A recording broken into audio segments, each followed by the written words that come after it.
The Going Way The Going Back Way Show Back with Show Money B. with Money B, Classic your hip home for hop, classic raw and hip hop, uncut. raw and uncut. Exclusively sponsored by dumerch.com and 90shiphop.com, where you can get your officially licensed digital underground and classic 90s hip hop artist merchandise. As you can see to my left, I'm not sure if it's my left or my right, but I got the OG West Coast legend in the building, my good friend Kokane. What's popping with you, family?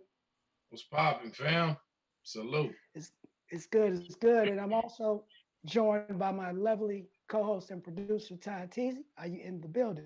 Hey, how you guys doing? All right. Great, great, great. Sorry for the late start. We had a little I don't know what you want to call it. But as you can see, I'm doing my own little intro. Y'all used to the music and whatnot. But always start the show. I like to start the show with the promo or the topic of the day. So I'm gonna run through it real quick without the visuals. I want everybody to go out and pick up the solo piano group, um, Relax and Chill.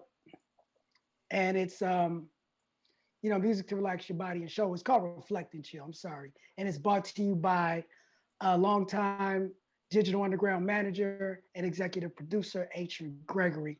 You definitely want to pick it up on all streaming platforms.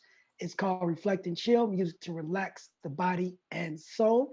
And I also want everybody to go out and grab DMH Lux Lifestyle bags and accessories. And basically, it's Black owned. It's a luxury brand. And what's dope and unique about this brand of these backpacks, duffel bags, and purses is that no product will be the same color sequence, and there are only 3,200 bags made. Each will have, which be registered in the DMH lifestyle system. So you definitely want to get out and purchase your DMH Lux lifestyle brand bags, purses, and accessories. There you have it. I think I did well. So Coca, what it do? What's up with it, B? Man, I'm excited to have you on the show, and I want to get right to it, man. You got a new single. Talk about it and talk about this dance contest that's sweeping the nation, and how people can win $1,000. Yes, sir. Well, it's a new single coming out by myself. It's called Monkey Wasn't Funky, and it's produced by a producer from France, Mofak. And it's really going back to that element again. You know what I mean? Going back to the funk element. And that's something that we really pride ourselves on, over the travels in our career is to incorporate a lot of funk. So it's just one of those fun records, man, that we also spend off a $1,000 dance contest because it had that type of groove, that make you move. And when we first started the campaign, which we've been going on 2 weeks now, it just hit the ground running. You know what I mean? It's something about different records, and you can relate to that with the records that you made. This is one of those times where, I got my hit record, and it's doing what it's supposed to do. We throwing $1,000 dance contest, and the trip off it is, fam, is that not only our generation is participating, but the young generation is participating. You see females and males, young kids, 20, 30 years old, even 50-year-old. You see pop lockers, breakers, crumpers, even roller skates. You know what I mean? So it's something that with this particular funk record I got, it's fun and it has the right type of vibe to give you the right energy and get up and move. Yeah, you got to get the West Coast pop lockers on that thing. Yeah, we got Cool Boy. He's one of the influencers that's definitely helped. We got a lot of support on this record, man. You gave us a drop. All right. my comrades gave us a drop. So this is fun doing this campaign. Now, is it the contest? How do they enter? Did they get on Twitch or is it Twitch? Or no, it's real. We started. We had put it on TikTok, but TikTok. I'm sorry. I wasn't so savvy with TikTok, so we just shut the TikTok down. But it's a lot of influx of traffic coming in on the Instagram and Facebook and Twitter. So it's real simple. In order to enter the $1,000 dance contest, all you got to do is go to YouTube. You type in Kokane. That's how I spell my name, Cocaine. $1,000 Monkey Wasn't Funky dance contest. You use that video clip in your background music. After you finish your video, then you tag us and follow us at Cocaine Dance Contest. That's at Cocaine Dance Contest. We'll instantly follow you, and that's your entryway into the contest. And it ends November the 20th. And 2 days after the contest ends, we'll pick a lucky winner. The first prize winner is gonna win that rack, that G ball. The second prize, third prize winner, it's a surprise. So everybody ain't gonna, for those that participated, they ain't gonna leave so much empty-handed. And for those that don't win, we'll pick at least 10 people to get some of that fresh cocaine gear. You know what I I mean? see it. I'm Uh, I'm about to make me a dance. I need some of that gear, man. that Pomona Globetrotter. So Yeah. basically, man, we want everybody to get in to this record, and we've been getting it out prior to the record coming out December the 4th. We've been getting it out to the core DJs, nerve DJs, fleet DJs. You got the record now. So we really just doing it old school, man. Like, crush groove, man. That's how we used to do things, like sling out the trunk. So now it's good that we get to use our major status, and as we have our own autonomy moving independently, it's all about direct marketing to the people anyway. So this record is giving me a healthy chance, a healthy start, just to engage with the people, because at the end of the day, that's when we sell records to the people. Absolutely. And talk about how you got the title to that record, because when you tell people monkey wasn't funky, your mind can go all different kind of ways. What Right. exactly does that I mean? tell people, get your mind out the gutter. People Hey gonna man. take it how they gonna take it, but that's not a bad cliche, because you don't want the monkey to be funky. Period. Yeah. But No we matter what kind of monkey it is, huh? yeah, no matter what kind of monkey it is. But the way we used it, we consider ourselves like silverbacks in the game. You Okay. know what I mean? The difference Right. between silverback and regular chimpanzees is two separate things. Right. So meet the silverbacks, and we just basically doing what Parliament did with a lot of bands. They was getting their clown on, and they was clowning some Mhm. great bands. Like Earth, Wind, and Fire. Parliament used to call them Earth, Wind, and Farted. And then people like Doobie Brothers, they used to say, "Could you imagine any Doobie in your funk?" But that was that type of Yeah. damn army. So we saying to everybody, man, you know what I'm saying? You ain't funky like you think, you little monkey. Meet the silverback. Monkey wasn't funky. Take it to the stage, sucker. So it's that type of, funk type of Hmm. war. You know what I mean? That it's the same thing that Parliament Funkadelic did. And I really want to talk about the production on that record, because I'm listening to it. And you know how sometimes people, they borrow from the funk or they sample it, right?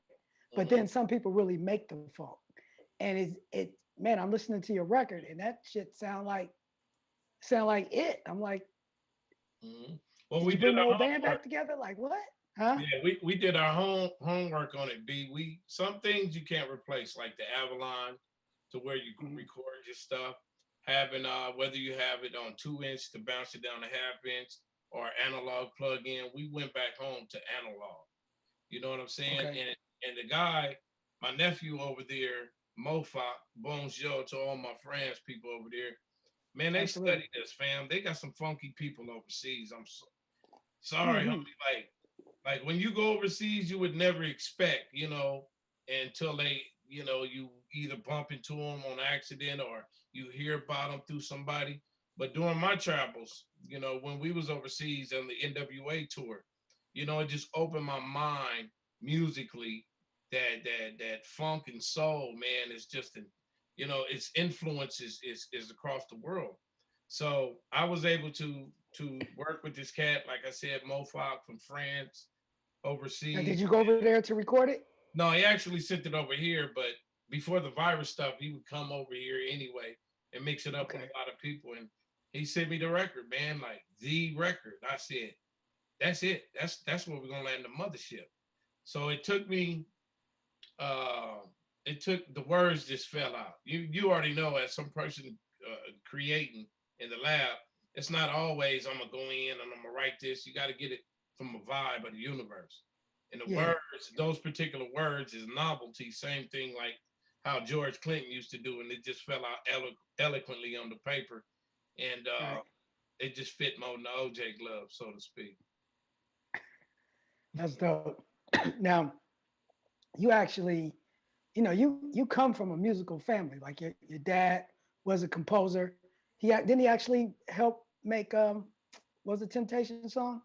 Yeah, just my imagination. Papa Just My Imagination. Stone, So Marvin Gaye, slew of hits over there. right. So coming from that, as a child and just coming up around it, like sometimes when we're born into it, we don't even know it's different. When did you start to realize that your upbringing and your parents were different from other people's parents? Well,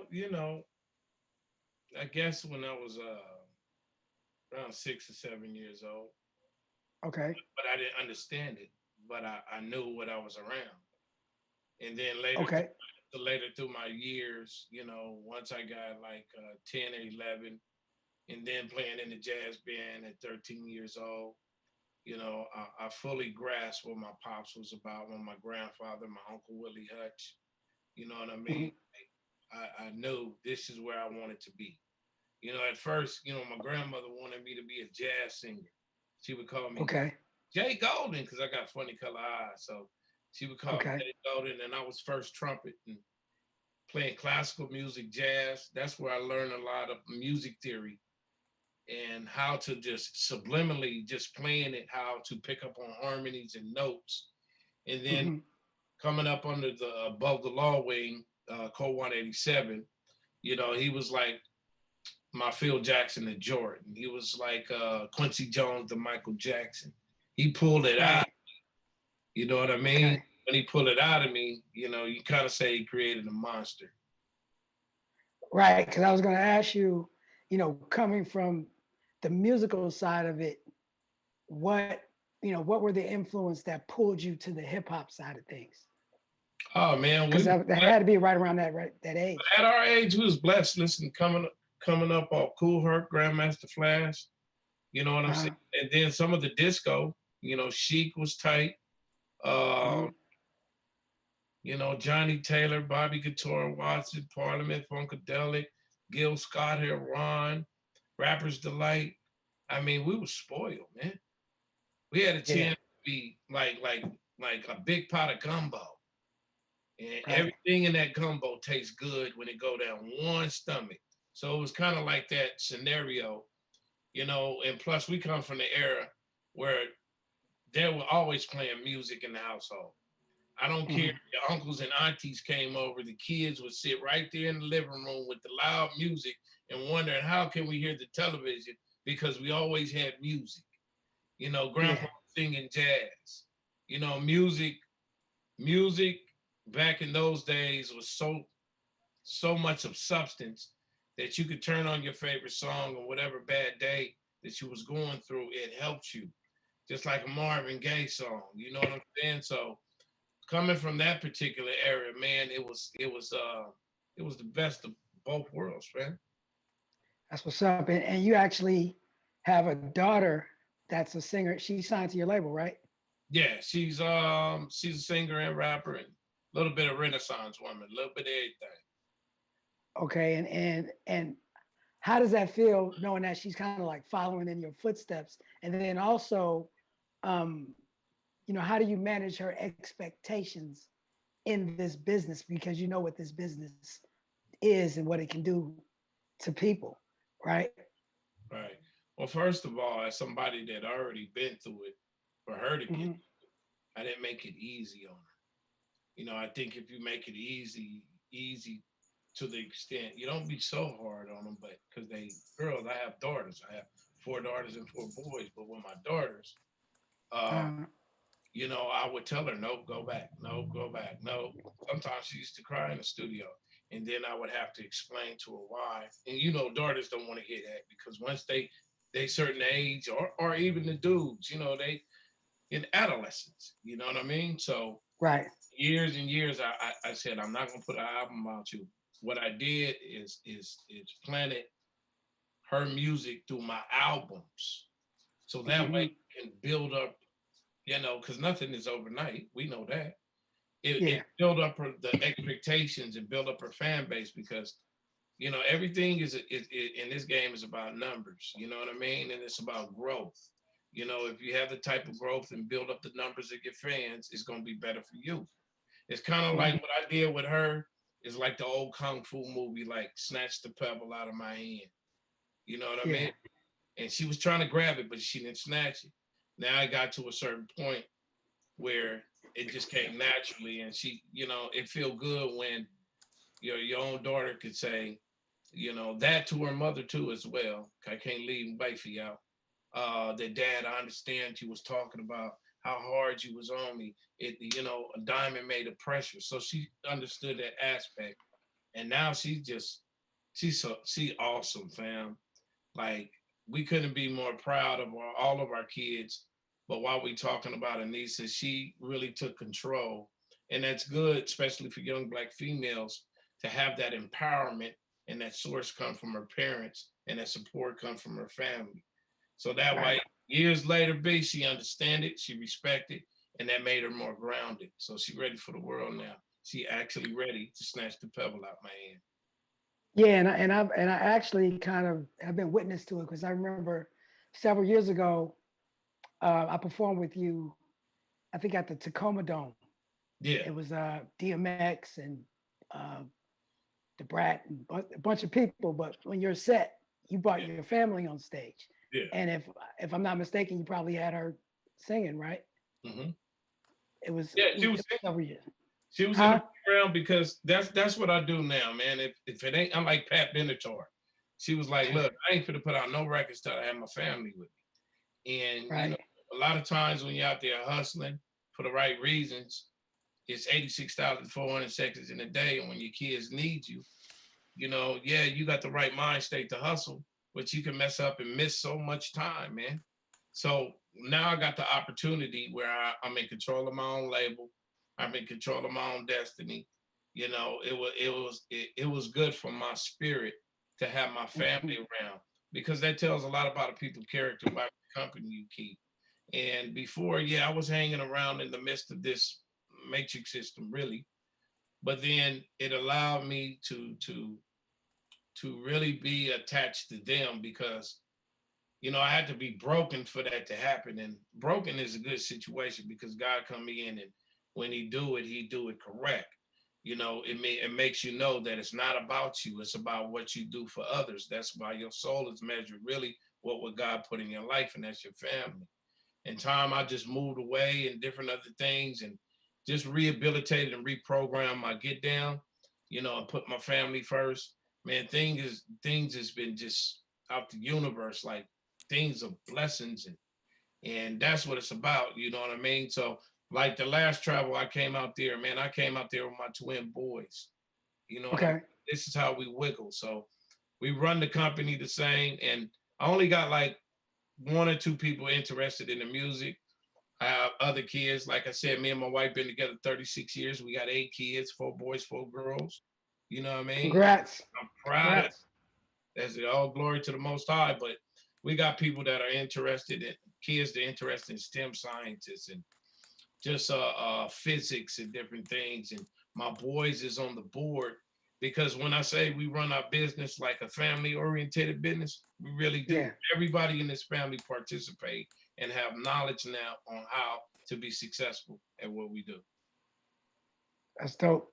Um, and we're talking about Excuse family, me, and this is Kokane. one of the questions. Excuse me. What's your daughter's name? Her name is Anissa Long. Thank you. Yes, ma'am. Yeah, he's about to pull that picture up. But Yeah, talking about family, a lot of people know, a lot of people don't know that Big Hutch, Mother Law, is he your first cousin? yeah, that's my first cousin. And so a question that came from um, one of the people that follow the show. Shout out to G Money, PGA Survivor, Pittsburgh. He was asking, how did you get involved with NWA? And I was wondering as well because did you come in with Above the Law, and if so, why weren't you in the group and why were you signed separately? Well, Like, how did that whole situation happen? well, just like Eazy to NWA or DOC to NWA, you know, we were Right. all Pimp Clinic. You know, that was the name of our tag. Um, but my cousin, I remember the beginning of '89. I went over to my Aunt Candy's house, and I seen the murder rap video, and it had the numbers still down on there, and the tape that used to come out of Bernie Grubman's real heavy, right? So Yeah. I went over there, and Hutch was like, "Bam!" I was like, "Whoa!" I did not know they were signing Eazy because prior to that, I was going to sign with DJ Bobcat, the actual Bobcat, in Oh, 1987. I was going to sign with LA Posse. LA yeah, Posse, right? but Okay. something happened that we didn't really get a chance to see eye to eye on certain deals. So I waited, and Hutch would always tell me because he had records out in 1984. That was when Rainbow Records out of New York. Yeah, Hutch been doing it for a minute. So Wow, I didn't know about he had that. I an gotta look old that record group up. called Wizards of Rock with a dude named MC Sheik prior to Above the Law. Yeah, it was like, you know, back then people was rapping like rock, rock, rock. That's You know like what I mean? Laylaw with Monster Rap. Yeah, yeah. Our cube with CIA. You know what I True mean? that. It's one of Yeah. those things, those times. But Hutch made good because I had lost contact for him a minute. And then going back to Ryan Candy's, once I seen the murder rap video, he was in there. And then at first he was called B-Boy Hutch. And then he turned in from B-Boy Hutch to Code 187. And I was like, wow, that's cool. Whoopty whoop. He said, man, I want you to come with us. Now, Hutch could have did anything else. He could have shunned me on. He could have been like, ah. But he said, man, there's something that I can pull out of you, man. You talented. I told you I'm gonna make good of what I did, and he made good of his promise. So he the one who said, man, we can't use the name Jay Golden. He said, no matter how, you know, I'll talk to Granny. I said, I'll talk to Granny. My name's still Jay Golden. He said, man, I want you to use the name Kokane. So I got named Kokane by Code 187 in 1989. I did a 3-song demo. And before I got to Ruthless Records, I signed a production deal through Law House Production. That's Laylaw, Larry Goodman. Signed it because he's you already know, contributing member of one of NWA. You know, Yeah. he's a factor.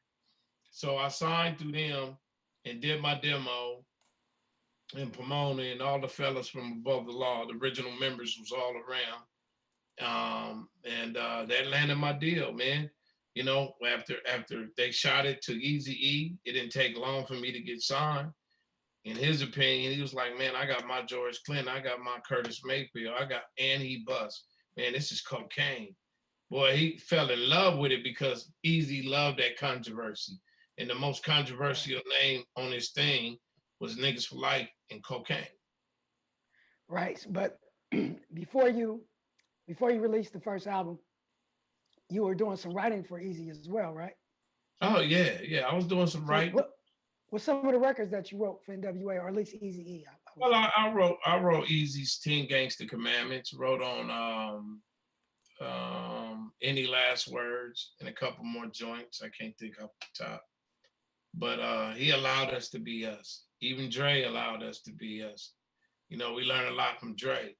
That was the time at Audio Achievements in Torrance, California, where everybody used to be around there. That was when Suge was DOC's bodyguard.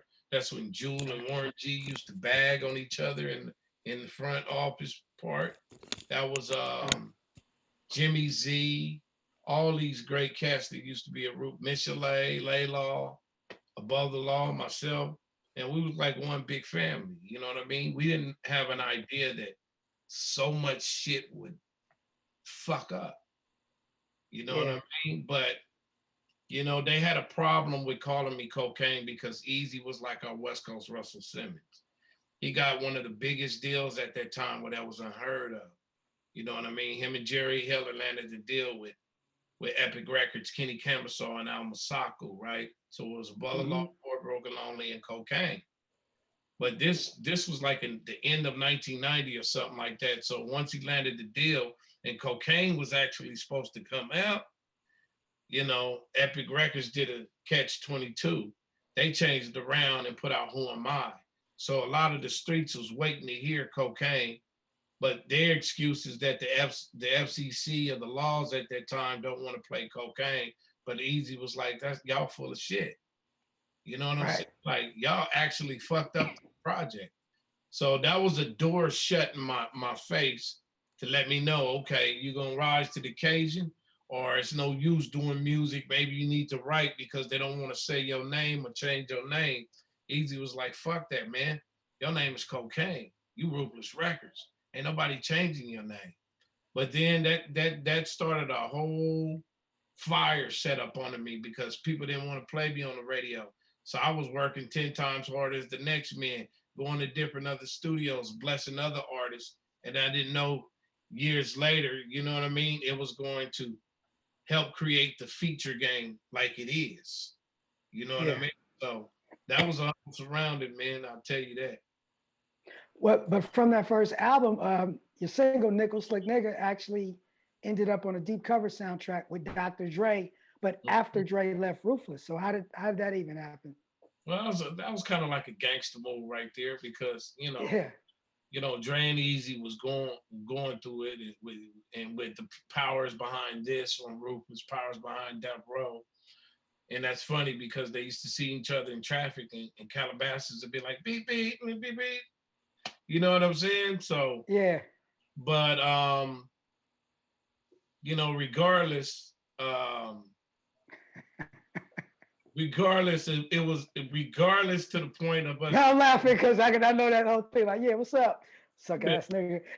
Spin Yeah, off. fuck, yeah, they probably was saying it, but it was a guy by the name of Hank Carwell.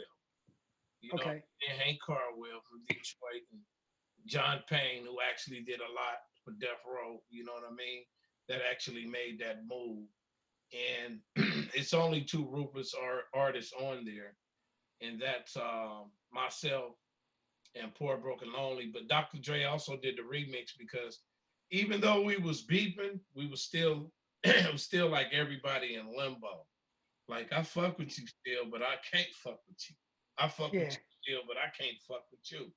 And just like me and Snoop was chopping it up the other day, right? He was like, nigga, when no y'all was dissing us, we was dissing you, I was still banging No Pain, No Gain, my nigga, in Japan. Yeah.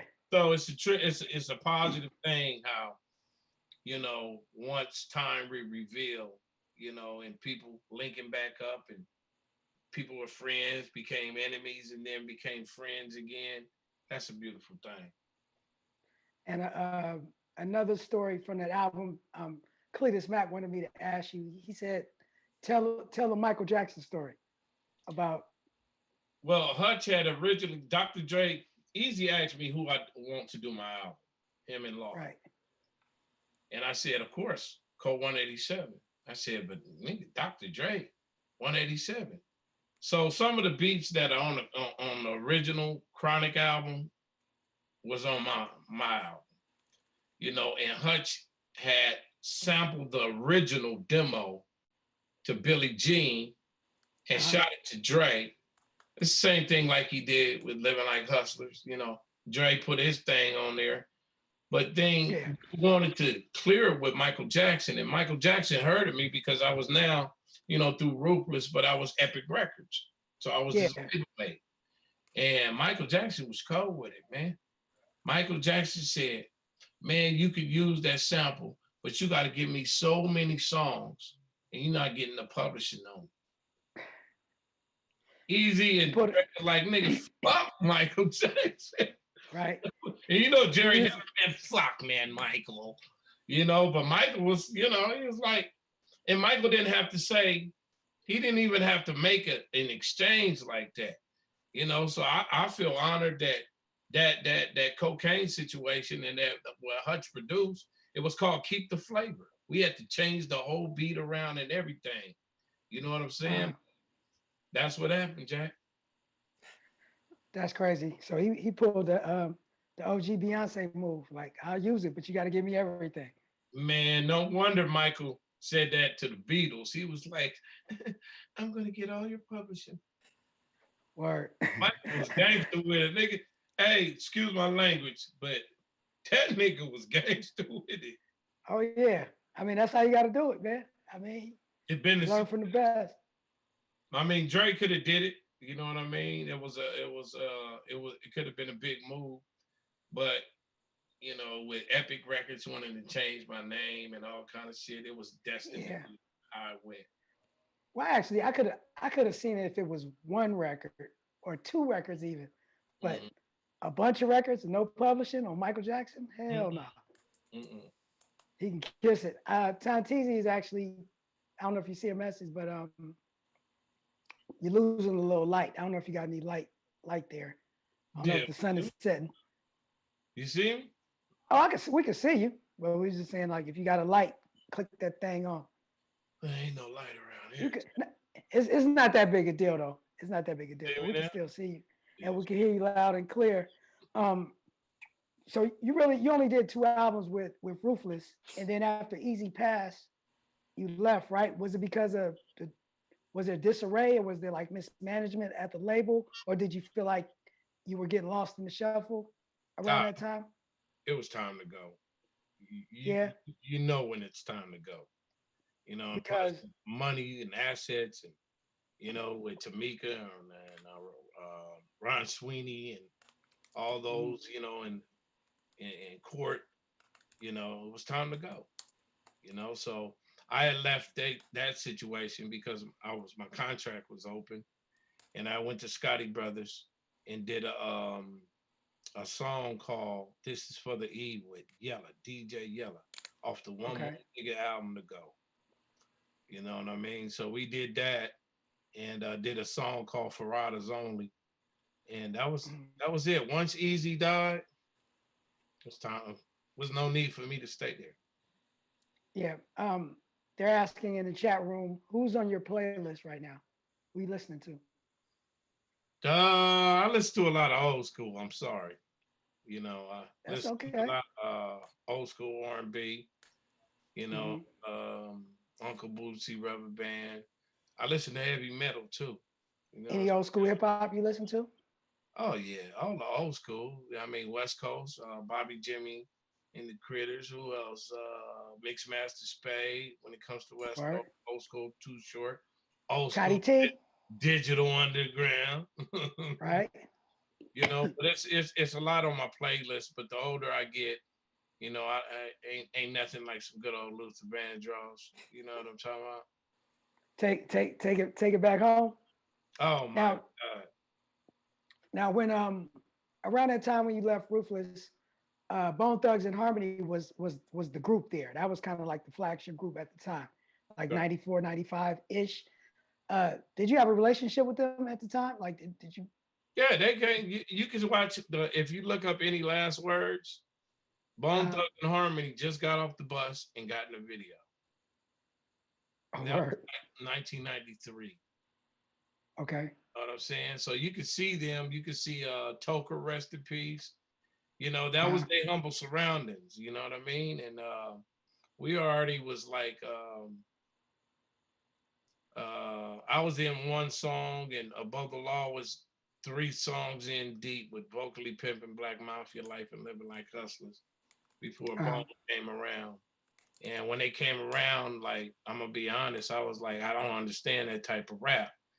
You know what I mean? Because you know, we coming from our cloth, it's like gang banged out and all this. yeah. You know what I mean?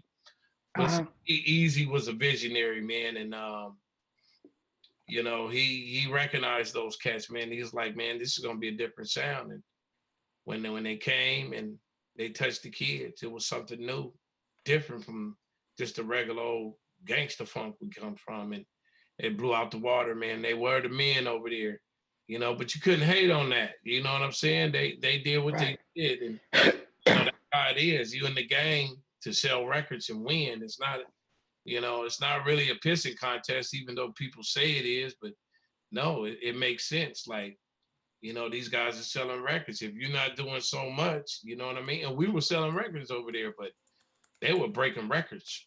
Yeah, they was doing it. Now, did they ever lean on you for any like tutelage or advice because I you always had already been there? talk to them like big bro. You know what I mean? What's some of the best advice you gave I Bone told them Thugs some and things that some of the group wasn't supposed to say because they went back and said some things, not about homies? Easy, but about, something else and, about certain mechanicals and different other things. Then All about the business. but yeah, but I found out one I'm told, I can't remember who it is. And they didn't do it in a way of snitching on me, of course not. They did it in a way like, you know, like when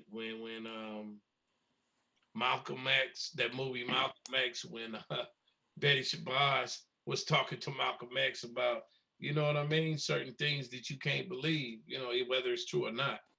But Yeah. yeah, and later through the years, we got a chance to work and do some songs. It didn't really blow up on a level like they first joint, with Bone Thugs and Harmony, but I'm glad I've been fortunate to, do a song with them.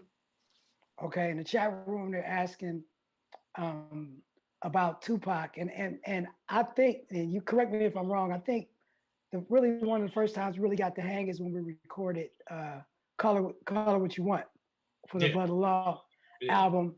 So and I vividly remember for me being in the session with you guys from the outside looking in, I thought y'all was dope. I'm talking about Above the Law, you, and just the whole situation. But I Mm. didn't know that you guys were that hands on with the production and the production technique. It was just like it was like wow, watching y'all work was almost like watching Shock G and how we work with Digital Underground. So what I want to ask you is, what were your first impressions of Tupac? Because I believe that was the first time, maybe that was the first time you met him as well. What were your first impressions of Tupac, and what was it like working with him when you did? Oh, man, Tupac was cool. Tupac was Mhm. cool. All that old wild shit that everybody used to talk about. Yeah, everybody wild. I was wild back then. But Yeah, other than that, Tupac was cool in the AC. It was the elements I think he was around too as well. And mhm. back when we was doing We All in the Same Gang, he used to come out to the NWA studio, Torrance, California, and then you guys start coming to Inglewood on La Cienega and Centinela at the Edge Recording Studio. And Right. always messing with Laylaw, Gomac, Hutch, Chaos, me. My guys. Yeah, so we always would have the type of songs like sometimes I feel like my day is coming, rain before rainbows, no pain, no gain. And what I noticed about Pac when we was touching on that like deep stuff, he would get inspired by that as well, fam. So we had a camaraderie to where we had a love for Pac, and then he was making certain business pivots as far as in the movie entertainment that we thought was grand. You know what I'm saying? That was our Pac. You know what I mean? Like he came from this to right here. We was very proud of him. And once he went to jail and got locked in, I didn't see him for a minute. None of us did. And when he got out, that was I think a year after Eazy, or so many months after Eazy passed. I can't really remember. Eazy passed in '95. But then I was driving down the street and I was at the Mondrian. It was me, Caffeine, the movie actor, and Yeah. Spice One. And we just got through doing a record at Ice T spot, up in the hills. Up at his house. Yeah, Yeah. Too Short. It was Too Short on that record. Me, Spice One for Spice One Project. So he rolling down the street. Also, Ann Banks was out there too. And we seen rolling in that, drop top rolls. Yeah. In the I rose. said, Right. nigga, Pac. He was like, cold, Spice, my nigga. You know how Pac was. He was Yes. happy to see niggas. Hyphy. He was original hyphy. So Yeah. OG hyphy. he turned around and we gonna mix it up right there, shoot some shit. He was like, come to my house in the valley. I think it was off Sherman Way. So we Mhm. bank out Sherman Way. We get to his house. That's when my little bros was there, Edie Amin, Gaddafi, everybody was in there. And I Yeah. was on the piano playing. Sometimes I feel like my day is coming. Won't you free my mind? He was like, nigga, that's my shit. I said, you still remember that? He was like, yeah, I remember that. He was like, let's go to the studio. So I'm playing on the piano, and just then somebody called. He was like, hold on, man, I gotta answer this call. It was Quincy Jones' daughter. He was arguing. And she was dancing him something. He was like, man, fuck this shit. Let's go to the studio. So we go to the studio and we make up a song called Fortune and Fame. Fortune and fame, something we all adore. So it was amazing, man, to get back in the studio with Pop. You know what I mean? Because we all known each other through Atrian and through Digital Underground. You know, like that was like 1990. You know what I mean? And it was way good. back in the day. Yeah, it was good to work with him. And we came up with that song, and I had to, you know, the next day, you know, I called him. Well, actually, the next day we went to that Jim Belushi movie in downtown LA called Love and a Bullet or something like that. And then, I know what you're talking about, right? yeah, we was He was a cop. Yeah, he was a cop. We was roasting Jim Belushi because his breath smelled like shit. You know what I'm saying? So we was getting our clown on and shit. And he was like, man, when I come back from New York, I gotta go to Vegas. Y'all niggas come out there with me. So we was gonna go to Vegas. You know, ask Chico, ask Spice One. We was gonna go to Vegas. Spice told the same story. He said he Yeah, was supposed to go to Vegas. but I didn't go because I had a record I just put out. You know what I'm saying? I had a record I just put out at Scotty Brothers called For Riders Only with me and Code 187, and had that one more nigga. So we was pushing our records. So I was like, man, I'll see you when you come back, because he wanted me to be a part of his One Nation. I guess he was starting something called One Nation. Yeah, with Buckshot and all of them. Yeah, so he went on the West Coast. He like Kokane, Spice, all of you know, he wanted to mix it up. Pac was animated. You know, he was on the move, man, like, you know what I mean? So they go out to Vegas. I'm on the phone with Be Legit, right? I'm on the phone with Be Legit. And cause that's my partner. Shout out to Be Legit, man. That's my brother. Him and Earl. But I was on the phone with Be Legit. And well, Be Legit called me and said, man, you know what happened? I was like, man, I could hear it in his voice. He said, man, they got our brother, man. They got Pac, man. They got Pac. I said, nigga, stop playing. So we go on and hear some more news. And it was just like, I was frozen. It seemed like, you know, when cats like Michael and Pop, it seemed like time freezes. You know, then it froze, man. It like, I can't explain it. It was a weird feeling when Pop. Kobe? Yeah, like weird, like you numb, like you dare, but you don't believe this shit happened. You know, and it was cold, man. Like, it was sad, man. It was sad when Pac died, when Eazy died, when, you know, but because I had a chance to work with them, even Nipsey, you know what I mean? It was sad because they had so much more to give. But what they did in a short time, man, people couldn't even do in a lifetime.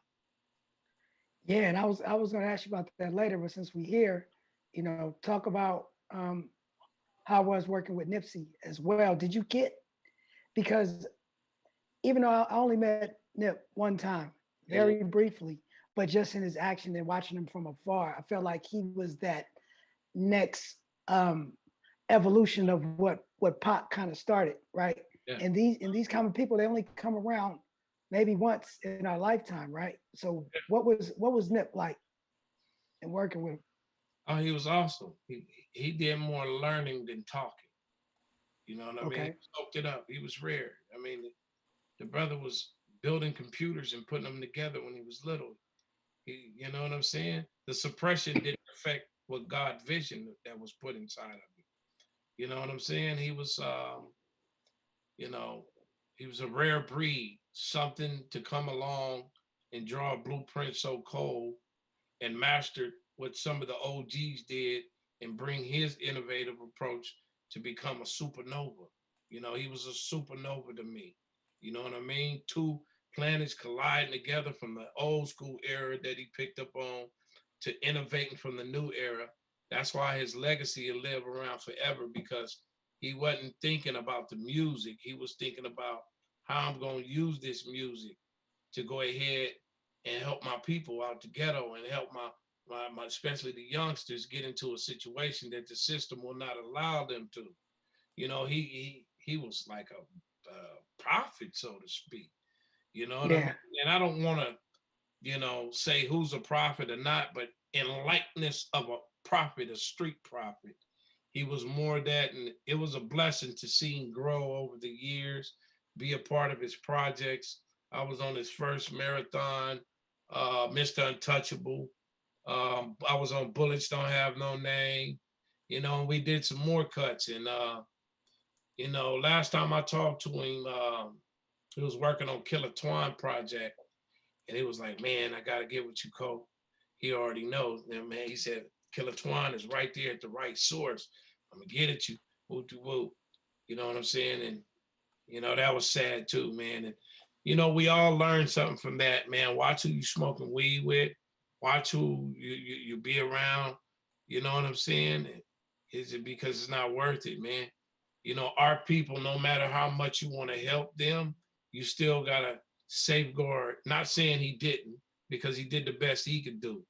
But at the Right. same time, we all gotta learn from Nipsey's situation, because everybody ain't gonna want unity. Everybody ain't gonna understand about correcting yourself and being right for your family or God, or the new gangster is the CEO. There's people out there with those wrong spirits. But the good thing about it, man, they can kill the physical, but they ain't never gonna kill Nipsey, his hustle, spirit, or legacy. He had more people marching down the street just as much as Malcolm X and Martin Luther King. So that lets you. Absolutely. Word. And while we're here, because we're celebrating, talk a little bit about Badass, because I don't think Badass gets recognized for his contribution. To me, Badass was dope. I mean, if you ever got to see him freestyling, and there's a reason that Pop put him on the album. There's a reason that Snoop kept him close. So talk a little bit about Badass and what you think his contribution to hip hop or his legacy is. Man, Badass, man, was a bundle of joy. He's a real nigga, real brother. Yep. And I miss You him could dearly. say it. I miss him dearly, man, because a lot of people put a lot of emphasis on, Pac was cold with the pen, Rakim was cold with the pen. There's a lot of cats we can name, but one of the coldest on the West Coast, cold with the pen, was Badass. His Yeah, he vid, was dope. like when you hear "Come" with all the stuff on the Machiavelli or whatever, or things he Yeah. was on, his words are three dimensional. See, some people can, have words and they can, but then some people could just say three words and it'd be 1,000 meanings. You know what I mean? He was more obscure with it, Picasso with his writing. You know what I mean? Very gifted, man. And he didn't get the chance that in my humble opinion, that he deserved to get. You know what I mean? But his legacy will live on forever, because the records that he got, man, helped raise people, help people get through the junior high schools and high schools, and Right. they go back and say, like if you listen to the Wrong Idea, they'd be like, man, that is one of the biggest West Coast songs ever, and it came from Badass. Right. So right now, it's time to play a game we play with all our guests, and Ton Teasy is eager to play the game with you. We have a game called Who Said It that we do. All And right. what we do is, Ton Teasy, if you're there, you want to come in and say hello? Make sure, mic check, mic check. Mhm. Um, and what we do is, I'm Ton here. Teasy is going to say a classic hip hop line Mhm. from a classic hip hop song, but Mhm. she doesn't know the cadence and she doesn't know what song it is either. I'm just giving her the lyrics, and you have to guess who the artist is and what song it came from.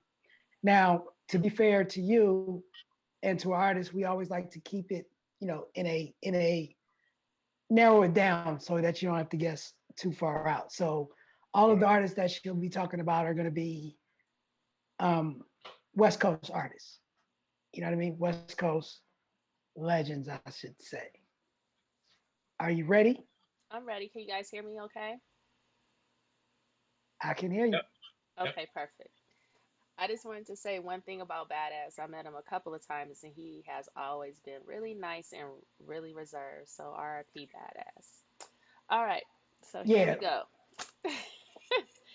This is the first one. I'm about my money, my paper. I'm about my dollars, popping collars, about my macking. He's slacking. These two revolvers. Revolvers.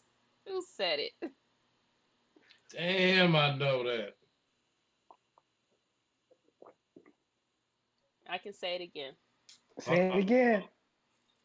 And check the chat room, Tanya. Okay. Damn. I'm about my money, my paper. I'm about my dollars, popping my collar, about my macking. He's slacking. These two revolvers. Who said it? Is that from the east side? East side? Nope. Oh, One more time. I'm about my It's at the damn, tip of money. your that's tongue, bad. ain't it? Ain't it at the That's tip of your bad. tongue? That's bad. After we finish playing all of these who said it's for the year, I'm gonna become a rapper. All right. Oh no, that's I badass. put Tripping. That's badass. ding, ding, ding. Badass. It's on the record that you're wrong, Yeah, yeah, I'm wrong. That was my fault. Egg on my face. right? So what So song that was is it? badass. It's wrong Oh idea. man, that's the wrong idea. Well, he's supposed Featuring to guess cocaine. it. Mm, and All Snoop About right, my Dogg. here. paper, my dollars, about my collars. Yeah, That's yeah. instead of Because the I dollars. heard it in my head and I was saying Goldie Low. It didn't dawn on me. Yep, badass. All right, you ready for the next one? Yes, ma'am. All right, let's go. It's okay to get your crew, cause ooh, I'll send your team to the showers and chew a duo, thinking they got the Wonder Twin powers. Who said it? Let me say it again. It's okay to get your crew, cause ooh, I'll send your team to the showers and chew a duo, thinking they got the Wonder Twin powers. Who said it? I don't know. Y'all got me on this one. Like, Say it damn. one more time. I think the chat room might know it. Okay, let's see. It's okay to get your crew, cause ooh, I'll send your team to the showers and chew a duo, thinking they got the Wonder Twin powers. Who said it? I kind of hear him in my head, but I can't think how bad. I don't know. Put that twist on it, Tanya. Sing. Every time I If Bust put the that if shit. I twist know on the it, it cadence, sounds I like know a the country cadence, song. Go ahead and do it. I know Let's the hear it. cadence, I could do it. You know. Every time I put the twist on it, it sounds like a country song. So I'm just gonna say it again. It's okay to get your crew, cause ooh, I'll send your team to the showers and chew a duo, thinking they got the twins. Wait, see, do you That's the know it? I twin. just messed up. That's the twin. No. All right, say it one more time, and then I'll share it if nobody got it. Okay.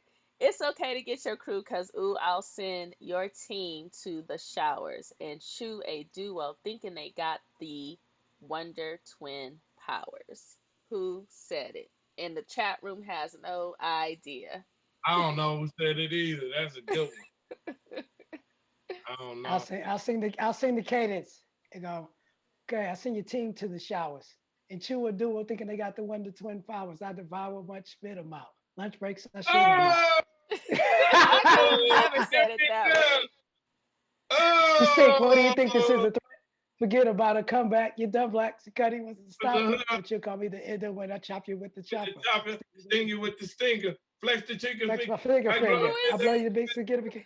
It's and Money that's call it B what you from Call want. It What You Want Money with Above the B. Law Oh, and Oh Tupac. man, yeah. see, You was there. You was in the studio when we I know. recorded it. I was not there at the video. I couldn't. The way you were saying it, I would have to hear the cadence. That's why.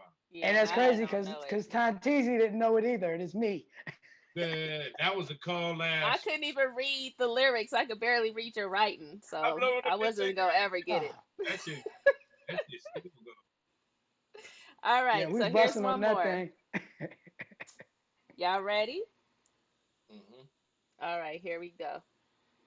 Be cool, little girl. You got what you deserve. Don't copycat when a rich girl splurge. Who said it? Damn, man. I feel like that's a Tupac one. I Say it don't like Tupac. Let me hear you say it. Oh, Lord.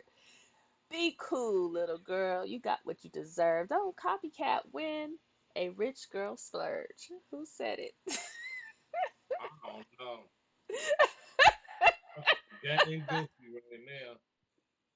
He said, I don't know. I don't know. Like, All right, I'm gonna give you the cadence. all right. It go, blah, be cool, little girl. You got what you deserve, but don't copycat when a rich girl splurge. Second to none. Be true to yourself. Somebody in the chat room said sugar free. Nah, I was gonna give him a sugar-free one, but that would have been too easy because Mhm. he talking too much about Pomona. It ain't too many Pomona rappers. Somebody said too short. Nah, it's second to none. Yeah. Now you all happy because your hair all nappy. Yeah. And That, and man, and, there's and, so and many I and I raps can give and you rhymes, man. and give you the connection, all of those because all right, so it was me from Call It What You Want, but Second to None actually was at the video shoot for Call It What You Want too. They weren't in the video, but they were there hanging out. Wow. So I don't remember. Tretch was there, Big Stretch was Yeah. there. Stretch was there. Stretch. They was in the video. Yep, of By the course, garbage can. Easy. That's when you heard G Funk when Pop said, "I'm from the G Funk, but you can call it what you want." Word. Now, kind of elaborate on the whole G Funk thing because Warren kind of claimed it, but really it came from you guys, right? Yeah, Warren really I know he started. was with you guys, right? Yeah, he's starting to tell who he's influenced by. Above the law. And I was a part of Above the Law because I'm an architect, man. I remember going to them studios, and we didn't expect G Funk to have much influence. Me and Hutch actually, me and Warren actually stayed with Hutch in Colton, California on Mount Vernon Street, apartment 187, Cottonwood Ranch. We used to wiggle in Wow. Santa Ana. This was before Snoop Dogg. He used to tell us about Snoop and Nate when he come out of the armed service or some shit like that. And then he Yeah. brought them up to the studio to actually audition for Above the Law. Right. This is before Death Row. This is before the Dog Pound. We ain't even met the Dog Pound yet. Because I heard that Hutch was the one that bought Snoop to Dre, right? No, actually, Warren G brought him by playing his stuff, but Dr. Dre knew that Snoop was working with.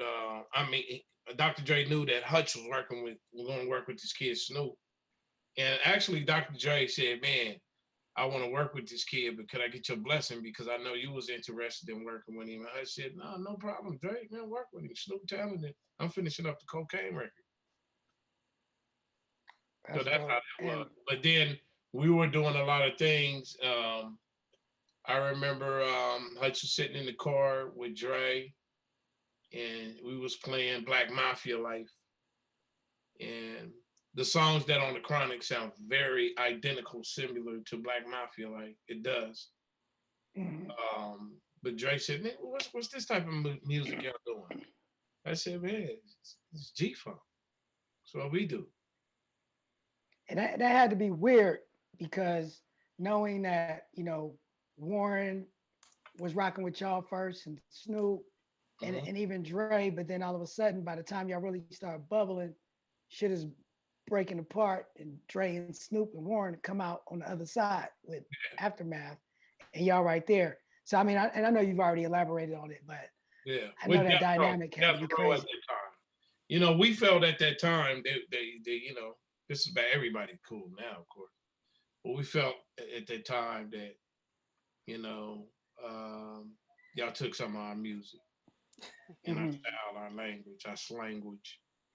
You know, Right, we would hear things we made up on their records, right, and I understood at that time to when you know down Death Row, we on Ruthless Records, so it don't matter, nigga. Like whatever Yeah. you say, nigga, fuck you. And I took your shit. Yeah, dude. We probably did the same thing.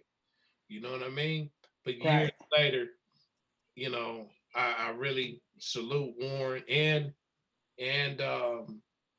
Snoop for sitting down and really saying, man, well, look, we were influenced by them.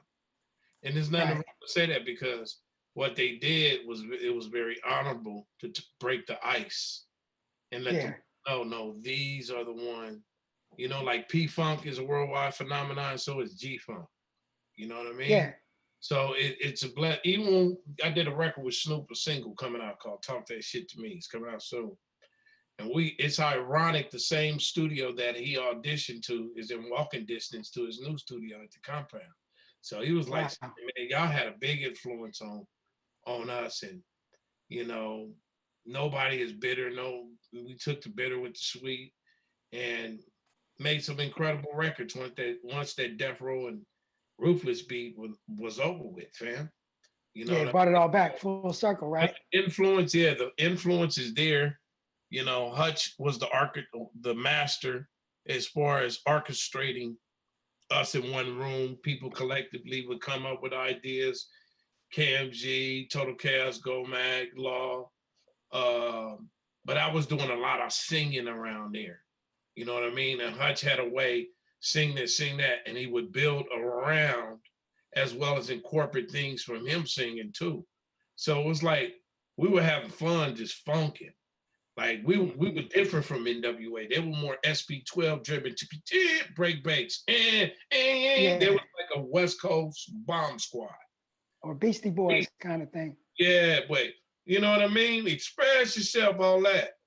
But Dre was Right. incorporating live bass on it, but we were coming up with ideas that just was so left field. You know, and the harmonies and different other things that was sung on there, it just hit different.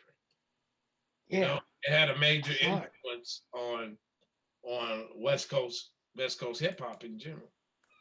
And to bring everything full circle, because I could read off the list, but I don't know if you're the most if it's you and Nate Dogg, but the most heavily featured, who's done the most features in hip hop with everybody. But Right. what's it like? What was the experience like to All right. finally Let me move this up. record with George Clinton? Started because you're a funketeer. You know what I No, mean? From the P Funk and then evolve into the G Funk, but then to come all the way back around to it and actually work with George Clinton. What was that like? oh, it was a blessing, man, because you grew up off George Clinton and Parliament. I was able to go to the Coliseum in the '70s, actually seeing the mothership. It just had an impact on me, like Michael Jackson doing the moonwalk in Motown 25. It just was so like I thought they were from another world. So to Right. grow up and hear their music and used to sample some of their stuff, and it's a blessing being in the room when you first meet George and they playing a cocaine track with a cocaine hook, and George say, "When did I do them vocals?" Oh, You know what I'm saying? It's nice. a blessing Yeah. to have mixed it up. First mixed it up at the Doghouse in 2000 with Snoop and Bootsy Collins. That's how I met Bootsy Collins through Snoop. But I met George doing the White House Black a minute ago when he paint the White House black at that time. But then being able to do the ESPY Awards when we had that three-peat with Derek Fisher and them at the time, coming Right. out on stage, man, it's like it's a dream come true, man. Working with Larry Blackman and all these greats, you know what I'm saying? It's just surreal. But I've been fortunate and blessed, man, to touch more features than anybody in the game. As far as Nate Dogg was a lot on more singles. I think he had like at least 500 to 600, um, just like top shit. Like Right. it's in the hundreds. You know what I mean? But when it comes to cocaine is in the thousands. That's Cocaine is in the thousands. that's over 4,000 feet. Because I was always working from independent artists to A-list artists. I never stopped working. Every year for the last 30 years, you always heard cocaine. Yeah, everybody loves cocaine. Just don't use it. We You be all right. know it. You did cocaine. Hey, that's what's up. So, Coke, once again, tell everybody, about the new single, where they can get it, where they can find you on all social platforms, and just how to stay in touch with you, man, and get with the movement. Yes, sir. Well, it's real simple. The new single is coming out soon. It's called Monkey Wasn't Funky, MonkeyWasn'tFonky. And Right. that's coming out December the 4th. But prior to that, we're doing this $1,000 dance contest. And the contest ends November the 20th. 2 days after, we'll pick a winner. First place, third, second place, third. It doesn't matter what type of dance you do, just incorporate some type of monkey move, for the Monkey Wasn't Funky dance contest. And if all contestants are people that are interested in getting the contest, make sure you go to my YouTube and type in Kokane, Cocaine $1,000 Monkey Wasn't Funky dance contest. Use that for your background music of your video, film your video, doing your little monkey dance. And make sure you follow us on IG at Cocaine Dance Contest. That's at Cocaine Dance Contest. But most importantly, make sure you put up hashtag Monkey Wasn't Funky. It's spelled hashtag MonkeyWasn'tFonky. That way it keeps a meta database, on the IGs, and we'll know who to get at. And man, stay tuned, man. We out here campaigning, doing the damn thing. Man, shout out to you, sis, and bro, and sis right here. We gonna have some more things brewing in the stew. Money B featuring Cocaine real soon. Oh And yeah, we got to do it. We got to do it. and if And anybody needs to get at me about hooks, this is what I normally do. Make sure you DM me or DM my wife, because that's my manager. That's my head thing. DM at KOKANE_OG_. That's at cocaine_OG_. And as long as the business we got you correct. on the screen. They can see it. They can see Yeah. it. Long as you got your bread and your sack right, I'm gonna get you right And get that publishing going. in a real way. And me and Ty Teasy, we gonna jump on TikTok and do the Monkey Wasn't Funky and Hey, get the dance contest started. I appreciate you as always. We gonna connect and do the Wait, damn someone's thing. asking about the cocaine gear, the merch. Oh, merchandise. appreciate you asking about that. We're doing a soft launch coming out in December. I want that hat. Yeah, but you'll be hearing about it. You know what I mean? Shout out to my guy Gato. Shout out to my team, Buddy Boy. Shout out to Time Out in the building. Shout out to Al Correll, Cool Boy, KDUC. Shout out to Money B. Shout out to the whole gang, man, that's rocking with this year funk. Monkey Wasn't Funky. Oh yeah, that the song go too. That shit But slap. that'll be out. The gear will be out in January. We're doing the full launch. We just waiting for all this election shit to blow down and you know what I mean? Put it out at the right time. But we appreciate y'all interest into the clothing line. Plus, we got a weed strand called Cocaine Strand coming out real soon. So there's a lot of good avenues coming out, man. The Most High is opening up. CM. Now is that strain gonna be national or is it just in certain states? Well, right now we starting in certain states, and then we plan to take it national. So you got to make sure, when you smoke your strand and the police pull you over and they ask you what you're smoking on, don't say cocaine. Say, say weed. Right. Or they can say cocaine with a C. Yeah. That's a No, that's they a gonna different say, kind. oh, you got some cocaine. That's You a know, different kind of cigarette. Hey, but that's that bomb right there. So, appreciate everything you do, man. And it's out there for you. You feel me? And we support you. And anytime you do anything, when if you want to announce the winner or if you got another single, whatever, this is your platform. So always come back and fuck with your guy. We got it. Before we get out, I just want to shout out to everybody that tuned in. And once again, as we know, as always, the Going Way Back show is sponsored by dumerch.com. Oh wait, what you saying, Tanteezy? We got Thank the you, outro Goin. fixed. Yes. Oh, I'm sorry. I'm Oh, sorry. I'm boy. sorry. Coke, we love you. Love you too, man. All right, go God watch bless you. Listen, that. And I'm mad at you because I was looking you up. I seen you wearing that Seattle Seahawks shit on your stuff. no. Look, I saw it. I got partners that play for Seattle. I know, but I don't But you care. know me, I'm a diehard Raider now. Okay, well, that's even better. That ain't even really great, but it's better than the Look Seahawks. at Frisco Disco talking. Yeah, I hate them. I just thought about that because we can But y'all watch know this what Niner Yeah, that we're game. trying to get to the game right now. So yeah, I know Ty you know T's what like, wrap that it up, B. The two, game about to two start. LA teams, champs. Uh-huh. Okay, I Mm-hmm. can dig it. Top Congratulations. should be there. The Warriors will be back. We good. Yeah. All right, Coach. Love you, man. Man, I love you more, man. Be at you soon, baby. All right, I'll holler at you. Peace out. God bless. There it is.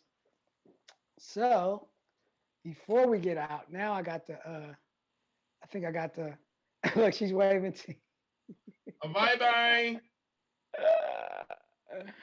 love it. We're good now. I love the direction.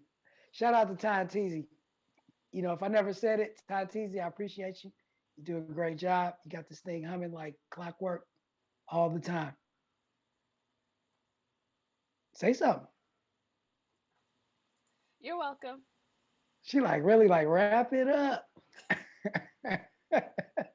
You know I'm in here focused in the sound booth. Nah, that's cool.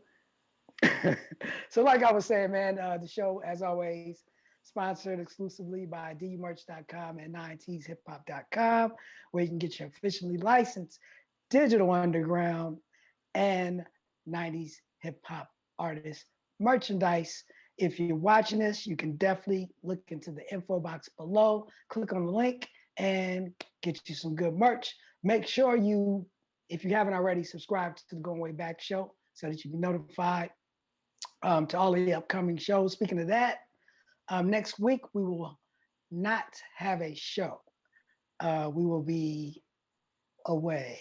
So next week it's gonna be a week off, so you can enjoy your Thursday night. Still tap in because there'll be watch archive show and I might just upload something special, but we will not be live streaming next Thursday. Following, got a special guest. I'm not gonna tell you who it is, but it's gonna be a great show. So in 2 weeks, get right back here. As I said in the beginning, make sure you guys go out and grab that solo piano group. It's called Reflect and Chill. Music to relax the body and soul, brought to you by H. and Gregory, longtime manager and executive producer of Digital Underground. Make sure you get your DMH luxury lifestyle duffel bags, purses, and accessories, and that's at dmhluxlifestyle.com. I think I covered everything. I appreciate you guys for tuning in. Appreciate, of course, Kokane. That's my guy. We go back like I don't know, back scratchers. Well, that's the only thing I can think of right now. And Ty Teasy, love you. So until next time, people, please be easy. Go Niners. Peace. It's the Going Way Back show with Money B. Classic hip hop, raw and uncut.